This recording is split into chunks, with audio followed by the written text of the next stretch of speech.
social justice. I've watched in awe as my mother, Ann Richards, went from frustrated housewife to governor of Texas, defying convention and the political establishment. That was one of the things that drew me to Planned Parenthood. Its history is the history of brave, troublemaking women and a few good men who risked their reputations and even their lives to change things. We fellow travelers have a way of finding each other, whether we set out to or not. This book is the story of the people who have taught me about courage and defiance and making change. It's also my story, which has been somewhat daunting to write. Like a lot of rabble-rousers, particularly rabble-rousing women, I'm a lot more comfortable talking about my work than myself. But now, almost every day, people come up to me, usually with a look of distress, to ask, "How are you doing?" They seem to think working for progressive causes is unpleasant or burdensome. And the truth is, anything worth doing has its challenges. And yes, fighting for what you believe can be discouraging, defeating, and sometimes downright depressing. But it can also be powerful, inspiring, fun, and funny. And it can introduce you to people who will change your life. That's the message I want to spread far and wide. That's why I wrote this book. I started my career organizing women who were working for the minimum wage. They were women in New Orleans who cleaned hotel rooms or did the laundry because only white women got to work at the front desk. Women in small-town Texas who used to joke that they'd stick around their job at the local nursing home until a Walmart opened nearby and they could move on to a better or at least easier job. Women who were earning a living and didn't have much choice about the kind of work they did. As for me, I know full well what a privilege it is to work for social justice. I've had the chance to work on historic political campaigns, go toe-to-toe with the far right in Texas, and come back years later to occupy the Capitol in Austin as part of the fight for abortion rights. I've served the first woman to lead her party in the U.S. House of Representatives, and the 2.4 million people who count on Planned Parenthood for health care each year. I've seen generational progress through the eyes of my 3 incredible kids. Sure, there have been some brutal moments along the way.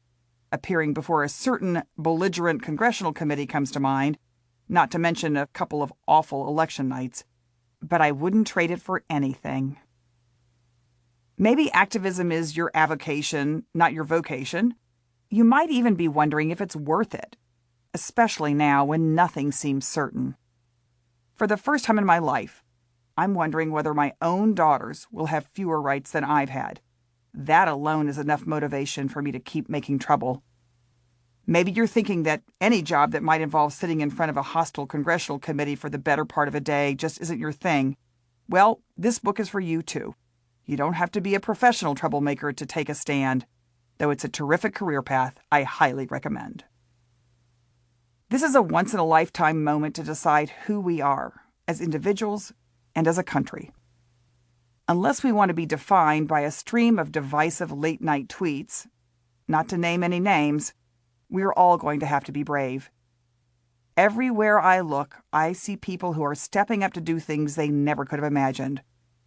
Showing up in a town hall meeting with a U.S. senator wearing a pink pussy hat, publicly sharing a personal, intimate story about how Planned Parenthood made a difference in their life. Marching with their kids, grandkids, mothers, sisters, and brothers, risking arrest to stand up for the rights of immigrants and refugees, or turning their life upside down to run for office or become a grassroots organizer. If you're not scaring yourself, you're probably not doing enough. Maybe there's some injustice that's bothering you. Maybe you see something in your community or at work that you want to change. Maybe you're trying to get up the courage to share your beliefs with friends or family who see things differently. Maybe you're worried about the world your kids will inherit.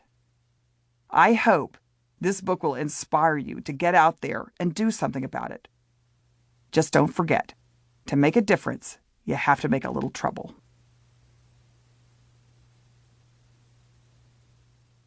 Chapter 1. Don't let the bastards get you down.